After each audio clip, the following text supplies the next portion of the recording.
c'est la punition la plus cruelle de l'enfer. Le condamné doit courir sans cesse. Dès qu'il s'arrête, il est réduit en bouillie. C'est l'enfer spécial pour punir les paresseux. Et ce n'est qu'un des 7 péchés capitaux. Il y a aussi l'enfer des flammes pour juger les meurtriers. L'enfer de l'arrachement de la langue pour juger les menteurs. L'enfer du miroir karmique pour juger les traîtres. L'enfer des abysses pour juger les violents. L'enfer des glaces pour juger les injustes. Et l'enfer des sables mouvants pour juger ceux qui pêchent contre leur famille. Après la mort, chacun doit, dans les 49 jours, être jugé par ces 7 niveaux de l'enfer. Seuls ceux qui sont complètement innocents peuvent se réincarner. Sinon, ils ne pourront jamais renaître. Aujourd'hui, une âme spéciale est arrivée ici. C'était un pompier. Il y a 5 minutes, un accident s'est produit lors d'une mission de sauvetage. Il serrait fermement contre sa poitrine la fillette qu'il venait de sauver. La petite fille était indemne, mais lui-même est mort d'une chute. Très vite, 2 émissaires de l'enfer sont venus le chercher pour l'emmener en enfer. L'émissaire féminin était heureuse, car le sacrifice du pompier pour sauver les autres était un symbole de justice. Bien que le pompier ne puisse l'accepter, il n'avait même pas eu le temps de dire au revoir à sa mère, qu'il était lentement aspiré par le tourbillon derrière lui.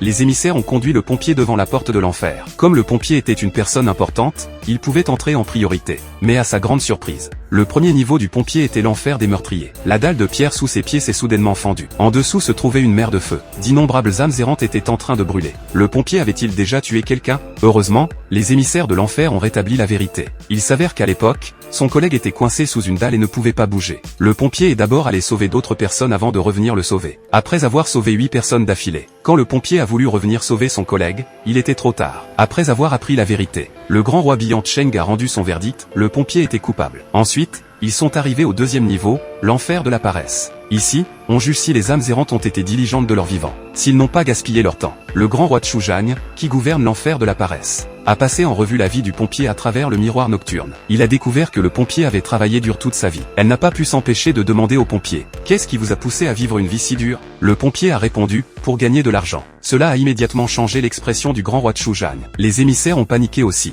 car l'argent est appelé faux dieu en enfer. L'adorer est aussi un péché. D'un ordre du grand roi Chuzhang, le radeau de bambou du pompier a été poussé vers la cascade. Le pompier s'est retourné, et a vu une scène terrifiante au pied de la cascade. Le titre du film est Along with the God en français.